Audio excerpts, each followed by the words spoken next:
56% of Republicans think that Donald Trump knew some or a lot about the sex committed by Jeffrey Epstein. And the reason that 56% of Republicans think that is because the American news media has refused to turn away from Jeffrey Epstein and Ghіઝlаіnе Махwеll and their friend Donald Trump. This program has refused to turn away from the crimes Jeffrey Epstein and Ghіઝlаіnе Mахwеll committed against children while they were partying with Donald Trump, while they were friends with Donald Trump, while Jeffrey Epstein was saying, I was Donald's closest friend for 10 years. The Wall Street Journal reported on a birthday book presented to Jeffrey Epstein on his 50th birthday with letters from his friends collected by Ghіઝlаіnе Mахwеll, including a letter bearing Donald Trump's name.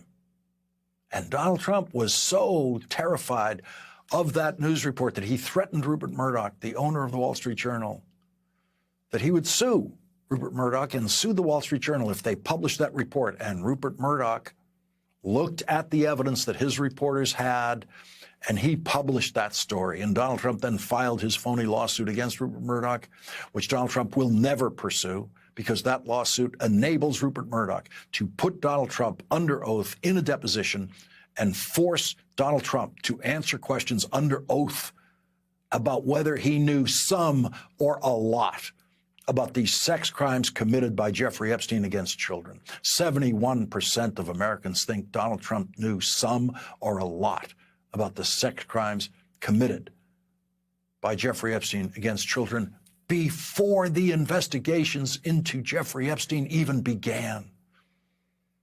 We've had 45 presidents of the United States, and only one of them was friends with a rapist of children who claimed to be that president's best friend for 10 years. And so Donald Trump is trying a new distraction game this week, which he will continue to play in cities around the country. And that is sending in completely ineffectual, small numbers, just a couple of hundred at any one time on the streets, of National Guard troops into Washington, D.C., where they are, as we predicted here, doing absolutely nothing. The New York Times was there last night at the Washington Monument at sunset, one of the tourist meccas of Washington, D.C., where all the parents and children in short pants feel safe. The Times reports about a dozen members of the National Guard appeared in 5 military vehicles near the Washington Monument as the sun set. A stark juxtaposition to a peaceful evening scene of people jogging by with headphones and walking their dogs, with troops snapping photos of themselves with visitors. They left roughly 2 hours after they arrived. The National Guard troops are all there because of Jeffrey Epstein, Ghіઝlаіnе Mахwеll, and Donald Trump's friendship. Here's what Congressman Jamie Raskin, our first guest tonight, posted on social media. Hey, everybody. The whole country knows what a real emergency looks like in Washington, D.C. That's January 6, 2021, when thousands of mob insurrectionists and violent cop-beating criminals attacked Congress at the instigation of Donald Trump and endangered the vice president and injured more than 140 officers there. Donald Trump did nothing on that day. He didn't send out the National Guard, but that was a real emergency, and he sat on his hands. What's going on in D.C. today is the lowest crime in 30 years. Donald Trump's talking about the graffiti and the crime out of control without looking at all at the actual statistics. In any event, if he cared about public safety in D.C., he would release the $1 billion he's confiscated and impounded, and tell the Republicans to release that money to the people of D.C. who want to spend it on public safety and law enforcement and public schools and so on. This isn't an emergency. This is just a public relations crisis because the president is hiding the Epstein file despite the fact that he campaigned on releasing it. So release the Epstein file and let the people in Washington, D.C. govern themselves. Congressman Raskin has sent a letter co-signed by Democratic members of the House Judiciary Committee to Donald Trump's Attorney General and to Donald Trump's Director of the Federal Bureau of Prisons about their decision to transfer Donald Trump's old friend, Ghіઝlаіnе Mахwеll, to what has been called one of the best jails in America to serve time. Congressman Raskin's letter suggests that the prison transfer was done, quote, to shield the president.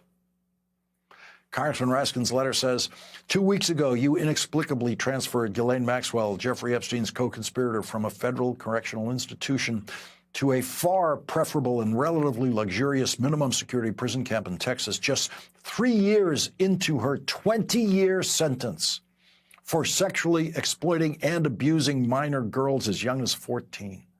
The transfer follows Deputy Attorney General Todd Blanche's private interviews of Ms. Maxwell, arranged after a firestorm of media attention about the Department of Justice's refusal to release the full Epstein files as originally demanded by President Donald Trump.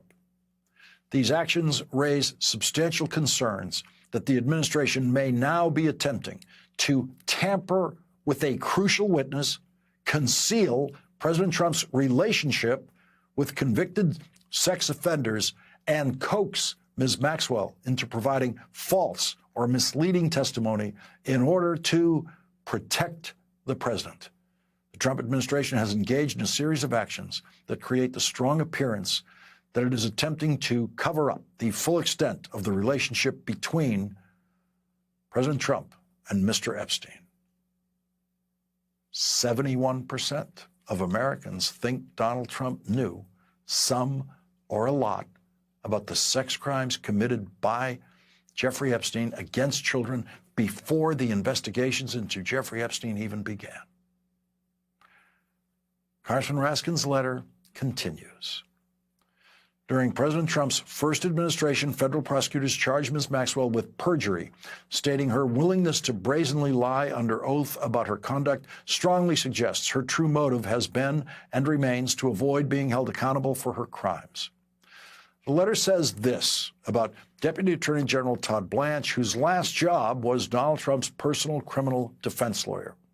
Quote, his actions raise staggering concerns about political conflicts of interest, witness tampering, and suborning of false testimony. And so has come to this in America. The top Democrat on the House Judiciary Committee, well-versed in the law, a former law professor himself, suggests the possibility that Donald Trump's Deputy Attorney General, his former criminal defense lawyer, may have committed the federal crimes of, quote, witness tampering and suborning of false testimony.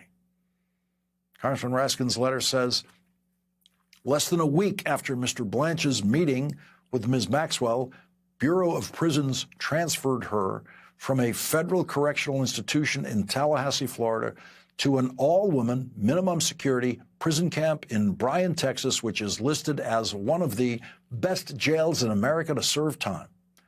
The women incarcerated there, a population which includes a number of white-collar and celebrity inmates, reportedly enjoy a ton of freedom to interact with one another and have access to educational and social programs unavailable at higher security federal correctional institutions like the one Ms. Maxwell was committed to in Tallahassee. The transfer of Ms. Maxwell to a lower security and more comfortable facility heightens the appearance that the Trump administration is seeking to coax favorable testimony or strategic silence from Ms. Maxwell. The letter points out there is a months-long wait list for openings at the camp where Ghіઝlаіnе Mахwell now resides. Quote, Ms. Maxwell, however, appears to have short-circuited the entire review process and jumped to the queue, receiving a place in federal prison camp Bryan within a matter of days. Congressman Raskin's letter quotes one of Ghіઝlаіnе Mахwell's and Jeffrey Epstein's victims, Virginia Giuffre, saying that Ghіઝlаіnه Mахwell, quote, is a monster. She's worse than Epstein. She did things even worse than Epstein did. She was vicious. She was evil.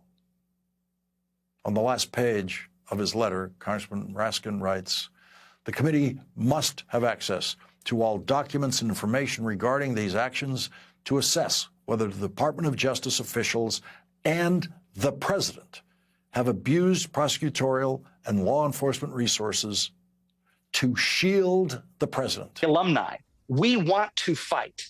The administration of Harvard wants to settle. All right. And I think that leaders of organizations underestimate how willing their people are to stand up against this. They don't want to be muzzled. They don't want to capitulate. And some of the law firms found that out belatedly. So I'm hopeful that some of those folks who do decide to lead the charge in these places will lead to a domino effect of courage. George, can you give us a sense of where this may be going? When we're talking about D.C., I mean, the president has not been shy about the fact he kind of wants to export this to other cities, but other cities are not like our capital. He doesn't have the same sort of levers of power over them. What route do you think this administration is about to take? And is there anything people can do to prepare in those cities now to fight this legally? Well, I think litigation is one point. I mean, I think that, there's litigation still going on. A trial has been going on this week about what the administration did in California with the California National Guard. That is not settled yet. I think there's going to be a lot of litigation about that, but I also think it's important that people understand why it is that this kind of federal overreach is bad. And it's bad because it consolidates power in a federal government. And as Americans, we have never wanted that to happen. We have always had a federal system where local authorities handle local things like crime and the safety on the streets, public safety. And for the federal government to get involved in that stuff is it's just a prescription for potential abuse, because they can do it all over the country and there are no checks. So that's why we have to really draw the line here and fight back. There's a great point there that Donald Trump is either bending the law, if not outright shattering it, in how he's handling everything he's doing, whether it's the D.C. National Guard stuff, whether it's his approach to Ghіઝlаіnе Maxwell. All of this demonstrates a man that's using the White House not like the operation center for the most powerful government in the world, but as the crime den of a mafioso, mid-level mob boss, right? Doing it to simply consolidate power, to enrich himself, and to get the cops off his back, no matter what needs to be done, no matter who needs to be taken out, no matter who needs to be given an offer they can't refuse, wink, wink. We've all seen The Godfather, right? Donald Trump may not be Italian-American, but I guess in some ways he fits the stereotype more than any average Italian-American in how he's such a systematic abuser of the power he has in like a mafious type sense, right? And let's be clear that either he did something illegal or immoral or both. And that's why Raskin and others are asking questions. Because it's one thing for the government to have a meeting with a criminal. It's quite another to have this sort of semi-secret meeting where it's Trump's former personal lawyer turned government lawyer have a meeting with this woman who clearly has motivation to exonerate Trump. And then lo and behold, she gets a nice, unprecedented, without merit move to a much nicer prison, despite the fact that she's not a traditional white-collar criminal, but rather a true monster. All of this is happening in the eyes of the public because there's some sort of shady dealings going on. And those shady dealings might cross the line from shady to criminal.